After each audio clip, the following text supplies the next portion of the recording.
அன்பார்ந்த தமிழ் உறவுகளே, கடவுட்கோட்பாடு பற்றிய எனது சமீபத்திய விடயம் சார்ந்த கேள்விகளுக்கு விடையளிப்பதுதான் இந்த விடயத்தின் நோக்கம். நிர்வாணமடைந்த சித்தர்களே தமிழரது கடவுளர் என்பது புதிய கருத்தல்ல. அது தொன்று தொட்டு நம்மிடம் நிலவி வரும் கருத்துதான். ஆனால் இந்த உலகை படைத்தது இறைவன் என்ற ஒன்றல்ல என்பதும், உயிர்கள் இயற்கையாக பரிணாம வளர்ச்சி பெற்று உருவாகின என்பதும், நல்லவையும் உண்மையும் தாமாக வெற்றி பெறாது என்பதும், வலிமை இருந்தால் மட்டுமே நல்லவையும் உண்மையும் வெற்றி பெறும் என்பவையே நான் வைத்த தடலடியான புதிய கருத்துக்கள். இவற்றில் இந்த உலகை படைத்தது இறைவனல்ல என்ற கருத்தை ஸ்டீஃபன் ஹாக்கின்ஸ் உட்பட்ட பலரும் சொல்லியுள்ளனர். இவற்றை எனது கருத்து என்பதை விட இவையே இந்த பிரபஞ்சத்தின் சொல்லப்படாத உண்மை என்று கூறுவதே சரி. இவ்வுலகை படைத்தது இறைவனல்ல, வலிமையே வெல்லும் என்ற கருத்துகளுக்கு விலங்குலகை நான் மறுக்கவியலாத சான்றாக காட்டினேன். ஆனால் நல்லவை அவை நல்லவை என்பதனாலேயே வாழா, வலிமை இருந்தால் மட்டுமே நல்லவை வாழும் என்ற ஆழமான கருத்து என்னுள் ஏற்பட காரணமாக இருந்தது இல்லுமினாட்டிகள் எனும் யூதர்களின் உலகளாவிய அக்கிரமங்கள் தான். உலகெல்லாம் இந்த யூதர்கள் செய்த அக்கிரமங்கள் தாம் எத்தனை எத்தனை. கடந்த சில ஆயிரம் ஆண்டுகளாக உலகெல்லாம் நடந்த யுத்தங்களுக்கு இவர்களே காரணமல்லவா? 2 உலகப் போர்களும் கூட இவர்களின் கைவரிசைதானே. தங்களின் அரசியல் மற்றும் பொருளாதார நலன்களுக்காக இந்த உலக மக்களை எல்லாம் ஆட்டு மந்தைகளைப் போல கடந்த சில ஆயிரம் ஆண்டுகளாக வாட்டி வதைத்தவர்கள்தானே அவர்கள். இவர்களால் கோடானு கோடி மக்கள் கொடூரமாக உயிரிழந்தார்கள் அல்லவா? நீக்ரோக்களை அடிமை வணிகம் செய்தவர்கள் இவர்கள்தானே. அமெரிக்க கண்டமெல்லாம் இருந்த செவ்விந்தியர்களை ஒட்டுமொத்தமாக அழித்தவர்கள் இவர்கள்தானே. அந்த மாபெரும் இனத்தையே வேறறுத்து விட்டார்கள் அல்லவா? இந்த யூதர்கள் பிராமணன் என்ற அடையாளத்தில் இந்தியாவில் நிகழ்த்திய கொடுமைகள் கொஞ்ச நெஞ்சமா? தோலின் நிற அடிப்படையில் மக்களை வேறுபடுத்தி பிரித்து தீண்டாமை கோட்பாட்டை உருவாக்கி ஏழ்மையை விதைத்து கல்வியை தடுத்து இந்த புனித மண்ணின் ஆன்மீக தத்துவங்களை எல்லாம் அழித்து கடவுளரின் உண்மை வரலாற்றை அடித்து தங்களின் புதிய இந்து மதத்தின் மூலமாக ஒழுங்கீனத்தை மக்களிடம் விதைத்து புதிய மொழிகளை உருவாக்கி அதன் மூலம் மக்களை பிரித்து சண்டை போட வைத்து மற்றவர்களின் உடைமைகளை களவாடி தமதாக்கி இந்த மண்ணின் புராணங்களையெல்லாம் மாற்றி வரலாற்றை அழித்து, அப்பப்பா எவ்வளவு கொடுமைகள்! இவ்வாறாக யூதர்கள் தங்களை கடவுளின் பிள்ளைகள் என்றும் ஏனையோரை ஆட்டு மந்தைகள் என்றும் கருதி உலகெல்லாம் இழைத்த கொடுமைகளை முடிவில்லாமல் சொல்லிக்கொண்டே போகலாம். ஆனால் பஞ்சமா பாதகங்களை இழைத்த இவர்கள் நலமாகத்தானே இருக்கின்றனர். இவர்களுக்கு எந்த ஒரு பாதிப்பும் வரவில்லையே. ஹிட்லர் இவர்களை லட்சக்கணக்கில் கொன்றார் என்பது ஒரு சதி பிரச்சாரம் தானே ஒழிய அது உண்மை அல்ல. ஆக ஒட்டுமொத்த உலக யதார்த்தங்களின்படி கொடியவர்கள் ஆண்டாண்டு காலமாக தண்டிக்கப்பட்டதில்லை. எனவே இந்த உலகை படைத்து நீதியையும் உண்மையையும் நிலைநாட்டும் இறைவன் ஒன்று இல்லை என்பதே பச்சையான உண்மை. நீதியை நிலைநாட்டும் இறை ஒன்று இருந்திருந்தால் யூதர்கள் என்றோ தண்டிக்கப்பட்டிருப்பர். சத்தியயுகம் பிறக்கும் வரை நீதி காத்திருந்திருக்காது. இறை என்று ஒன்று இருந்தால் ஊழியனும் விதிக்கு வேலையே இல்லை. கடந்த 5000 ஆண்டுகளாக நிகழ்ந்த கலியுகம் என்பது யூதர்களின் காலம். அதனால் இதுவரை அவர்கள் கொட்டமடித்துக் கொண்டிருந்தனர். இப்போது பிறந்துள்ள சத்தியயுகம் யூதனின் வீழ்ச்சியை ஓங்கி ஒலிக்கிறது. தமிழ் இலக்கியங்கள் இந்த உலகம் ஒரு இன்னாத உலகம் என்று விளம்பியதாக ஆதாரங்களை காட்டினேன். ஆனால் அவற்றிலும் ஹியூமன் பெர்ஸ்பெக்டிவ் எனப்படும் மனித கண்ணோட்டத்தில்தான் இறைவன் என்ற கோட்பாட்டை அணுகினார்களே ஒழிய விலங்குலகை அவர்கள் கணக்கில் கொள்ளவே இல்லை. வள்ளுவர் கூட பிச்சை எடுத்துத்தான் இவ்வுலகில் வாழ வேண்டுமெனில் இவ்வுலகை படைத்த ஒருவன் உண்டென்றால் அவன் நாசமாய் போகட்டும் என்று மனித கண்ணோட்டத்தில்தான் அணுகினார். நான் சான்று காட்டிய புறநானூறு பாடல் கூட ஒரே ஊரில் ஒரு வீட்டில் மகிழ்ச்சியும் மற்றொரு வீட்டில் துன்பமும் உள்ளபடி உண்டான இவ்வுலகம் இன்னாத உலகம் என்று மனித கண்ணோட்டத்தில் பார்க்கிறதே ஒழிய ஒரு முழுமையான கண்ணோட்டத்தில் அணுகவில்லை. வள்ளலார் அவர்களும் வாடிய பயிரை கண்டபோதெல்லாம் வாடினேன் என்றாரே ஒழிய தவளையை பாம்பு விழுங்கும் போதெல்லாம் வாடினேன் என்று பாடவில்லை. வள்ளலார் பெருமான் ஜீவகாருண்யத்தையும் கொல்லாமையையும் புலால் மறுத்தலையும் வலியுறுத்தினார் என்பது உண்மைதான். ஆனால் விலங்குலகின் நீதியை தங்களால் மாற்ற முடியாது என்பதால் விலங்குலகில் நிகழும் கொடுமைகளை பார்த்து கண்மூடிக்கொண்டனர் நமது முன்னோர்கள். அது இயற்கை என்று கடந்து சென்றனர். ஆனால் கடவுள் என்ற கோட்பாட்டின் விசையே இங்குதானே உள்ளது. இந்த உலகம் இறைவனால் படைக்கப்படவும் இல்லை, நல்லவை இயல்பாக வெல்லும் வகையாகவும் படைக்கப்படவில்லை என்பதை விலங்குலகம் தெளிவாக நிரூபிக்கிறது. வலிமையே வெல்லும் என்பது இந்த இயற்கையின் அடிப்படை குணம் என்பதால் நாமும் அப்படியே இருந்து விடலாமே, எதற்காக நல்லவை வெல்ல பாடுபட வேண்டும் என்று நீங்கள் கருதினால், அதே போல பெரும்பான்மை சமூகமும் கருதினால் இந்த ஒட்டுமொத்த உலகமும் நொடியில் அழிந்து போகும். சற்றே சிந்தித்தால் இது உங்களுக்கு புரியும். விலங்குகள் தங்களின் பசிக்காக மட்டும் வேட்டையாடுகின்றன. அவையும் தன் இனத்தையே வேட்டையாடுவதில்லை. ஆனால் மனிதன் தனது பேராசைக்காக சக மனிதனையே கொல்கிறான். யூதர்கள் என்ற மிகச்சிறிய இனம் செய்வதையே நம்மால் தாங்க முடியவில்லை எனும்போது, ஒட்டுமொத்த மனித குலமும் இப்படி துணிந்தால் இந்த உலகம் என்னவாகும் என்பதை சற்றே சிந்தித்து பாருங்கள். சில நாட்கள் கூட இந்த உலகம் தாங்காது. நல்லவன் கெட்டவன் என்று இனம் பாராமல் அத்துணை பேரும் அழிந்து போவார்கள். எனவே நல்லவை வெல்ல போராடுவது ஒவ்வொரு மாந்தனின் கடமை. கடந்த 1500 ஆண்டுகளாக, அதாவது களப்பிரர் என்ற உடுப்பி யூதர்களின் படையெடுப்புக்கு பிறகான காலத்தில் உருவான தமிழ் இலக்கியங்களின் கருத்துக்களோடு நான் ஆய்ந்து கண்டறியும் கருத்துக்கள் முரண்படுகின்றன. காரணம், யூதன் தமிழரின் ஆன்மீகத்தை முற்றிலும் சிதைத்துள்ளான். இதை அறியாமல் இயற்றப்பட்ட இலக்கியங்களில் தவறான கருத்துக்கள் இடம்பெற்றுள்ளன. இதில் சைவக்குறவர் நால்வரின் இலக்கியங்களும் கூட அடங்கும். இந்த குறைபாடுகள் இந்த காலகட்டத்தில் உருவான ஆன்மீக தத்துவங்களிலும் கூட பிரதிபலிக்கின்றன. பொறியியல் பயின்ற ஒரு இளைஞர் என் மீது அளவற்ற மரியாதை வைத்திருந்தார். அவர் ஒரு தீவிர முருக பக்தர். அருணகிரிநாதரின் பாடல்களை மனமுருகி பாடுபவர் அவர். ஆனால் முருகன் குறிஞ்சி நிலக் கடவுள் அல்ல, அவர் முல்லை கோனாக இருந்து மருத நிலத்தை தோற்றுவித்த மருத கடவுள் என்று நான் கண்டறிந்து சொன்னபோது அவர் திகைப்புக்குள்ளானார். அருணகிரிநாதர் முருகனை குறிஞ்சி கடவுள் என்கிறார், முருகனை சிவனின் பிள்ளை என்கிறார். ஆனால் நீங்கள் சொல்வது வேறாக இருக்கிறதே என்று என்னோடு வாக்குவாதம் செய்தார். நான் விளக்கம் கொடுத்த போது, நீ ஞானியா, அருணகிரிநாதர் ஞானியா என்றார். தற்போது கடவுட்கோட்பாடு பற்றிய விடயத்திற்கு கருத்திட்ட வள்ளலாரின் அடியார்களில் ஒருவர் எனது கருத்துக்கள் வள்ளலாரின் சில கருத்துக்களோடு முரண்படுவதால் என்னை கடுமையாக விமர்சனம் செய்தார். இது போன்ற நிகழ்வுகளுக்கு நான் பதிலளிக்கத்தான் வேண்டும். ஞானிகளின் ஞானம் என்பது ஒரு சூப்பர் கம்ப்யூட்டர் போன்றது. அதில் 1+1 என்ன என்று கேட்டாலும் விடை கிடைக்கும். மிக கடினமான டிஃபரன்ஷியல் ஈக்குவேஷனுக்கு விடை கேட்டாலும் கிடைக்கும். புத்தம் பயின்ற ஜீசஸ் தட்டுங்கள் திறக்கப்படும் என்று சொன்னதைப் போல தட்டிய கதவுதான் திறக்கும். வள்ளலார் ஒரு மிகச்சிறந்த போராளி.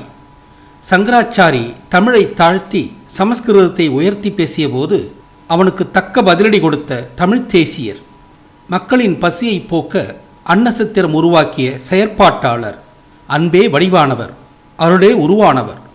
எளிய மக்களின் முனீஸ்வரன் கோயில்களில் உயிர்ப்பலி கொடுக்கப்படுவதாலும் பிராமணன் அரசாலும் பெருங்கோயில்களில் உயிர்ப்பலி கொடுக்கப்படாததாலும் சிறுதெய்வ வழிபாடு கூடாது என்றார். ஆனால் உருவ வழிபாட்டை கொண்டு பிராமணன் மக்களை ஏமாற்றி படைப்பதைக் கண்ட வள்ளலார் சோதி வழிபாட்டை உருவாக்கினார். அதாவது உருவ வழிபாட்டிற்கு பதிலாக அருவ வழிபாட்டை மேற்கொள்ளச் சொன்னார். உண்மையில் ஆசீவக முறைப்படி தமிழருக்கு அருவ வழிபாடும் இருந்தது. எனவே சோதி வழிபாடும் தமிழரின் வழிபாடுகளில் ஒன்றுதான். ஆனால் உருவ வழிபாட்டையும் சிறுதெய்வ வழிபாட்டையும் கைவிட்டால் கடவுளரின் வரலாறு மட்டுமல்ல, தமிழரின் அரசியல் வரலாறும் தொலைந்து போகும் என்பதை அவர் அறியவில்லை. சிறுதெய்வ பெருந்தெய்வ வகைப்பாடுகளும் பிராமணனால் உண்டானது என்பதையும் அவர் அறிந்திருக்கவில்லை.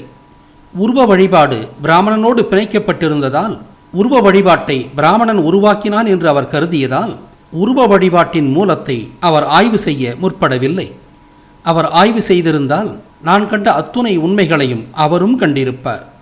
எனவே ஞானி என்பவர் அனைத்தையும் அறிந்திருக்க வேண்டும் என்பதில்லை. எதை தேடினரோ அதில் அவர்கள் ஞானம் பெற்றனர்.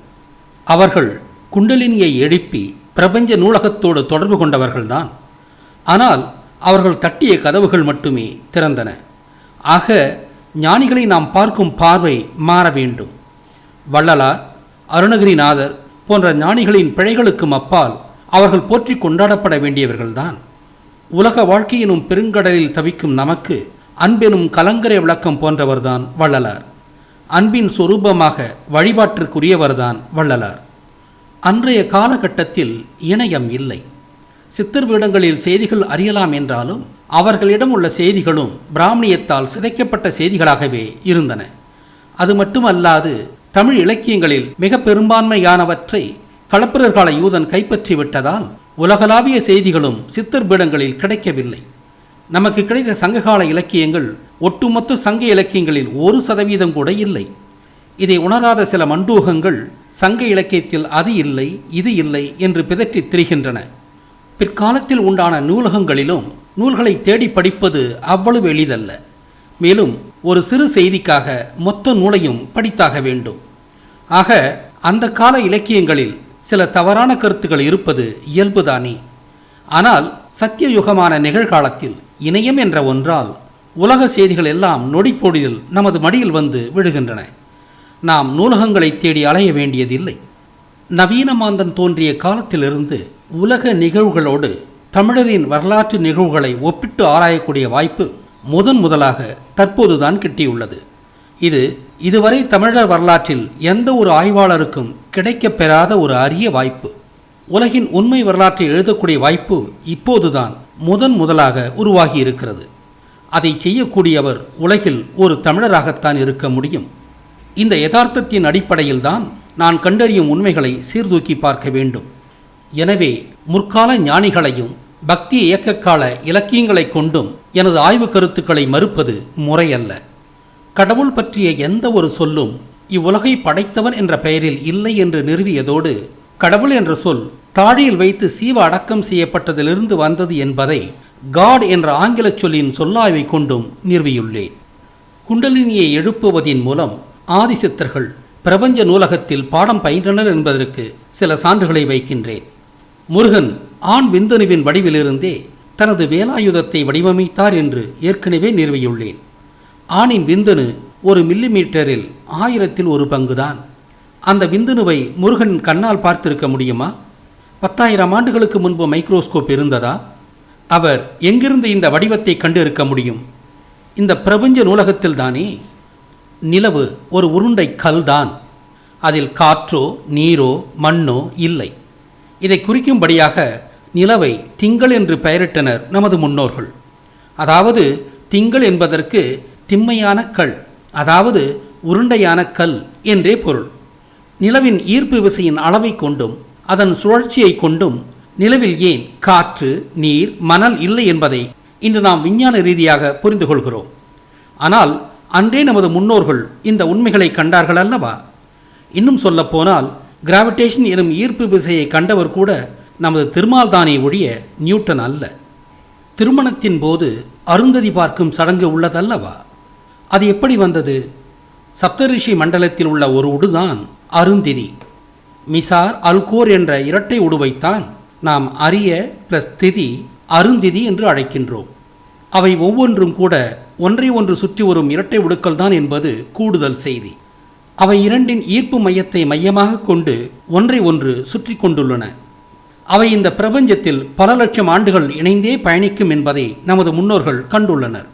அவை ஒன்றை ஒன்று சுற்றி வந்து பயணிப்பது போல திருமணமாகும் ஆணும் பெண்ணும் ஒருவரை ஒருவர் நேசித்து வாழ வேண்டும் என்பதை உணர்த்தும் வகையாகத்தான் அருந்ததி பார்க்கும் சடங்கு வந்தது.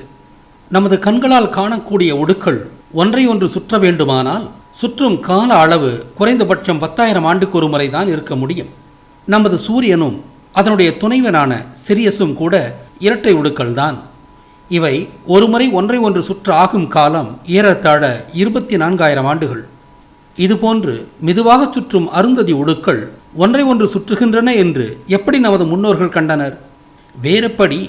பிரபஞ்ச நூலகத்தில் படித்துத்தான். இதை போன்ற எண்ணற்ற சான்றுகளை என்னால் வரிசைப்படுத்த முடியும். குண்டலினியை எழுப்புவதால் விண்ணியல் களத்தில் சுரக்கும் DMT என்ற அமிழ்தம் ஞானிகளின் லோக்கல் டவர் போன்று செயல்பட்டு அவர்களை இந்த பிரபஞ்சத்தோடு இணைக்கின்றன. நாம் நமது லோக்கல் டவர் மூலமாக என்னவெல்லாம் பெறுகின்றோமோ அவற்றையும் அதற்கு மேலும் அக்கால ஞானிகளும் பெற்றனர். நமது மூளையும் ஒரு மின்னணு கருவிதானே. நமது மடிக்கணியை விட பல 100 மடங்கு சக்தி பொருந்தியது நமது மூளை அல்லவா? நமது மூளையின் சக்தியில் ஒரு சிறு பகுதியை மட்டுமே சாதாரண மனிதர்கள் பயன்படுத்துகின்றோம் என்ற பொதுவான செய்தியை கருத்தில் கொள்ளுங்கள். நாம் நமது மின்னணு கருவிகள் மூலமாக என்னவெல்லாம் சாதிக்க முடிகிறதோ அவற்றை விட மேலாக நமது சித்தர்களும் சாதிக்க முடிந்தது. இந்த அடிப்படையில்தான் சித்தர்களின் அமானுட சக்திகளையும் அவர்களை வழிபடுவதால் நமக்கு கிடைக்கும் பலன்களையும் நாம் எண்ணி பார்க்க வேண்டும். இந்த பிரபஞ்சம் மேட்டர் வேவ் டுவாலிட்டியாக விளங்குகிறது. நாம் சோதிக்கும் முறையை பொறுத்து ஜடப்பொருளாகவோ அல்லது அலைப்பொருளாகவோ தன்னை அடையாளப்படுத்திக் கொள்கிறது. அது மட்டுமல்லாது மேட்டர் எனும் ஜடப்பொருளாகவும் வேவ் எனும் அலை சக்தியாகவும் இந்த பிரபஞ்சத்தின் கூறுகள் தொடர்ந்து உருமாறிக்கொண்டுள்ளன. E=mc² என்ற விதியும் இதன் அடிப்படையில் தான் உணரப்படுகிறது. மரணமில்லா பெருவாழ்வு பெற்ற ஞானிகளின் ஆன்மாக்கள் இத்தகைய அலை சக்தியாக என்றென்றும் இந்த பிரபஞ்சத்தில் உலவுகின்றன என்று எண்ணுவது இயல்பானது. ஃபோட்டான் என்ற அலைக்கற்றைகளின் தன்மைகளை நம்மால் இன்று வரை அறிய முடியவில்லை என்பது போல கடவுள் என்ற அலைக்கற்றைகளின் தன்மைகளையும் நம்மால் அறிய முடியவில்லை. ஆனால் இந்த கடவுளர் எனும் அலைக்கற்றைகளின் உதவியை நாம் உள்ளன்போடு நாடும்போது அவை நாம் அறியாத வகையில் நமது வேண்டுதல்களை நிறைவேற்றுகின்றன. சான்றாக உளுந்தூர்பேட்டை கள்ளக்குறிச்சி பகுதியில் உள்ள எங்கள் ஊரில் சில சிக்கல்களுக்கு இடையில் முருகனுக்கு கோயில் எடுத்தோம். அந்த கோயிலின் குடமுழுக்கு கைலை வாத்தியத்துடனும் தமிழ் முறையிலும் மிகச் சிறப்பாக சில வாரங்களுக்கு முன்பாக நடந்தேறியது.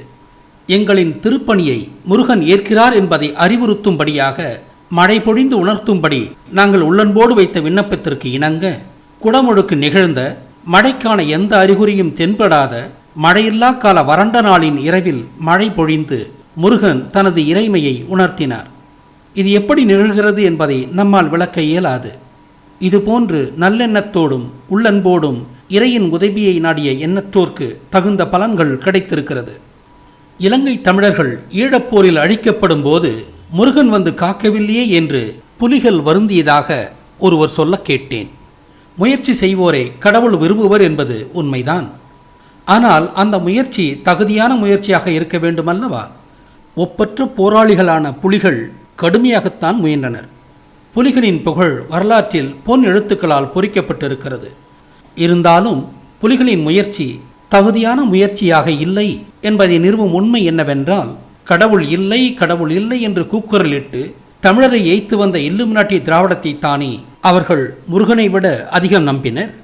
தங்களது எதிரியான இலங்கையின் ஆளும் வர்க்கம் சிங்களவன் இல்லை அவன் தெலுங்கன் தான் என்றே அறியாமல் நடந்த போரில் எப்படி வெல்ல முடியும்? சற்றே எண்ணி பாருங்கள். தமிழகத் தமிழர்கள் தகுதியுள்ள தமிழரை தமக்கான ஆட்சியாளராக தேர்ந்தெடுத்திருந்தால் ஈழப்போர் நடந்திருக்குமா? ஈழப்போரை நடத்தியவனே ஆரியனும் திராவிடனும் தானே. லஞ்சம் வாங்குவது தவறு என்ற அக உணர்வு தமிழர்களிடம் இருந்திருந்தால், காசு வாங்கி ஓட்டு போடுவது அபத்தம் என்று தமிழர்கள் கருதியிருந்தால் தமிழகத்தில் தகுதியான ஆட்சி ஏற்பட்டிருக்கும் அல்லவா? தமிழகத்தில் தகுதியான தமிழரின் ஆட்சி ஏற்பட்டால் இந்த உலகில் எந்த கொம்பனும் நம்மை சீண்டி பார்க்க முடியாது. இன்னும் ஒரு முக்கியமான செய்தியை சொல்கிறேன். சிவன் வேட்டையாடி வாழ்ந்தவர் என்பதால் முனீஸ்வரனுக்கு உயிர் பலியிட்டு வழிபடுகிறோம். முருகன் தினையை முதலாக பயிரிட்டதால் அவருக்கு தினைமாவு படையிலிடுகிறோம். கிருஷ்ணர் வெண்ணெய் விரும்பி என்பதால் அவருக்கு வெண்ணெய் படையிலிடுகிறோம். பச்சையம்மாள் என்ற தெய்வம் தீயில் பிறந்ததனால் பொதுவாக தெய்வங்களை தீயால் ஆராதிக்கிறோம். இவ்வாறாக கடவுளுக்கு பிரியமானவற்றை படையிடுவதே அவர்களை வழிபடும் முறை. அவ்வாறாயின் சிவனும் முருகனும் தமிழ் கடவுளர் என்ற மரபு வழி செய்தி எல்லோரும் அறிந்ததுதானே. சிவன் முதல் தமிழ்ச்சங்கத்தை நடத்தியவர் அல்லவா? முருகன் இரண்டாம் தமிழ்ச்சங்கம் நடத்தியவர் அல்லவா? அவர்களுக்கு நாம் தமிழைத்தானே படையிலிட வேண்டும். அதாவது அவர்களை தமிழில்தானே நாம் வழிபட வேண்டும். அப்போதுதானே அவர்களின் மனம் குளிரும். தமிழ் கடவுளரான அவர்களை சமஸ்கிருதத்தில் வழிபடுவது நமது கடவுளரை நாமே இழிவுபடுத்துகிறோம் என்றுதானே பொருள். இன்னும் சொல்லப்போனால் முருகனை வழிபடும் மலையாளிகளோ கன்னடரோ அல்லது யாசத்திகளோ கூட முதலில் தமிழை முருகனுக்கு படையிலிட்டுவிட்டு பிறகே தங்களது தற்போதைய மொழியில் வழிபட வேண்டும். ஆனால் தமிழ் பேசி தமிழ் வளர்த்த கடவுளர்களான இவர்களை தமிழை தீட்டு மொழி என்று இழிவு செய்த வந்தேரி கயவர்கள் மூலமாக சமஸ்கிருதத்தில் வழிபாடு செய்வது எத்தகைய கொடுமை! இந்த அநீதியை தட்டி கேட்காத பேடிகளாகிய நமக்கு நமது கடவுளர் எப்படி துணை இருப்பார்கள்? இன்னும் ஒரு விசனத்திற்குரிய செய்தியை சொல்கிறேன். காஞ்சிபுரம் பறையர் சமூகத்தைச் சேர்ந்த ஒரு இளைஞர் எனது நேயர். அவர் தனது திருமணத்திற்கு என்னை அழைத்தார். அந்த திருமணம் சமஸ்கிருத மொழியில் நடக்கவிருந்ததால் அத்தகைய நிகழ்வுகள் எதிலும் நான் கலந்து கொள்வதில்லை என்று மறுத்துவிட்டேன்.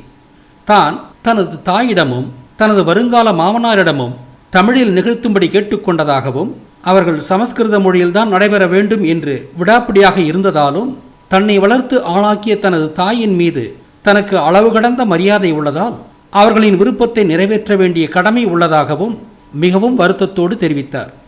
இத்தனைக்கும் அவரது மாமனார் ஒரு பொறுப்பான பதவி வகிக்கும் அரசாங்க ஊழியர்.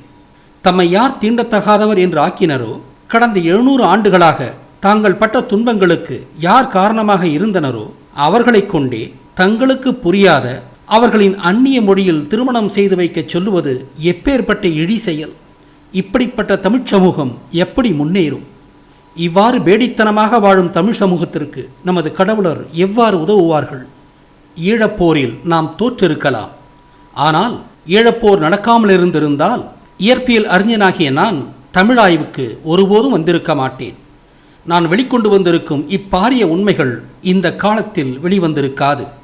ஈழப்போரால் தூண்டப்பட்டு இதுபோன்று தமிழர் பலரும் தற்சார்பு பொருளாதாரம், இயற்கை விவசாயம், சித்த மருத்துவம், பாரம்பரிய உணவு போன்று தத்தமது துறைகளில் பாரிய பங்களிப்புகளை செய்து கொண்டுள்ளனர். தமிழ்த் தேசியம் இன்று வீர்கொண்டு எழுகிறது. 15 கோடி உலகத் தமிழர்களை தட்டி எழுப்ப 2 லட்சம் ஈழத்தமிழர்களின் உயிர் தேவைப்பட்டிருக்கிறது. அந்த அளவுக்கு சண்டித்தனமாக வாழ்ந்த நம்மைத்தான் நாம் நொந்து கொள்ள வேண்டுமே ஒழிய நமது கடவுளரை அல்ல. மீண்டும் சொல்கிறேன், தமிழகத்தில் தெலுங்கர்கள் ஆட்சி இல்லாமல் தகுதியான தமிழர்கள் ஆட்சி இருந்திருந்தால் ஈழப்போர் நடந்துதான் இருக்குமா? கூடங்குளம் அணு உலை வந்திருக்குமா? மீத்தேன் எடுக்க அனுமதித்திருப்போமா? ஸ்டெர்லைட் ஆலை வந்திருக்குமா? நீட் என்ற அடாவடி நடந்திருக்குமா? நாம் நமது சண்டித்தனத்திற்கு விலை கொடுத்து கொண்டிருக்கிறோம். கோயில்களிலே சமஸ்கிருதம் என்ற நாரசார ஓலம், ஆட்சியிலோ சாத்தான் வேதம் படிக்கும் இல்லுமினாட்டி திராவிடன். உங்கள் கடவுளர் எப்படி உங்களுக்கு துணை இருப்பர்? பேடிகளுக்கு கடவுளர் துணை இருப்பதில்லை. நமக்கு ஏற்படும் அநீதிகளை கடவுள் பார்த்து கொள்வான் என்று விடாதீர்கள். அப்படி பார்த்து கொள்ளும் கடவுள் ஒன்று இல்லை. இந்த பச்சையான உண்மையை முதலில் உணருங்கள். அநீதிக்கு எதிராக அறிவார்ந்த முறையில் நாம் முயலும்போது நமது கடவுளர் நமக்கு துணை இருப்பர். அது சத்தியமான உண்மை. ஏனெனில் நமது கடவுளர் மனிதராய் பிறந்து போராடி தெய்வ நிலையை அடைந்தவர்கள்தான்.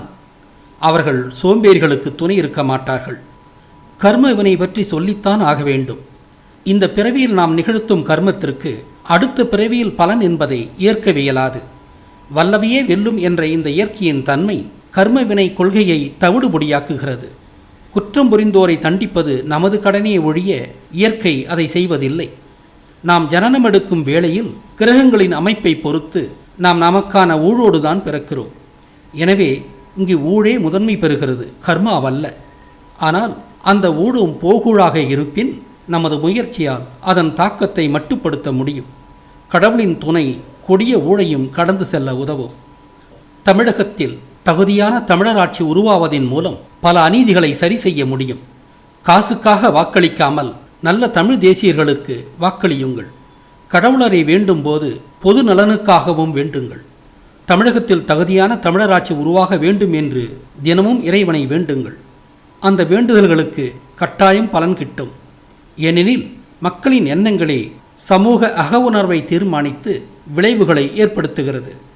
நல்ல எண்ணங்களுக்கு இறை துணை நிற்கிறது. நமது எதிரிகளை தவிர்த்து உலகில் உள்ள அத்துணை மனிதரும் நமது உடன்பிறப்புகளே. எல்லார்க்கும் எல்லாமும் என்ற தத்துவ முழக்கத்தோடு சம உடைமை, சமதர்ம சமுதாயத்தை நிறுவ பாடுபடுவது நமது அத்துணை பேரின் கடன். மற்றவர் பார்த்து கொள்வர் என்று ஒதுங்கி நிற்காதீர்கள். அப்படி நின்றால் நாம் அனைவரும் அதற்கான விலையை கொடுக்க வேண்டி வரும். ஏற்கனவே அத்தகைய விலையை கொடுத்து கொண்டுதான் உள்ளோம். இது மேலும் கடுமையாகும். உரிய நேரத்தில் சுதாரித்துக் கொள்வது அறிவுடையோர் செயல். சென்ற ஆண்டின் நிர்மலாதேவி விவகாரத்திற்கு பிறகு இப்போது பொள்ளாச்சி விவகாரம் விஸ்வரூபம் எடுத்திருக்கிறது. புறையோடு இருக்கும் சமூக அவலங்களின் ஒரு சில வெளிப்பாடுகள்தான் இவை. திராவிட சித்தாந்தம் ஆட்சி செய்த இந்த மண் கேடுகட்டு கிடக்கிறது. பெண்களே, காதல் செய்யாதீர்கள். காதல் என்பது சுத்த பொய். பெற்றோர் வரன் பார்த்து முடிக்கும் திருமணங்களையே நம்புங்கள்.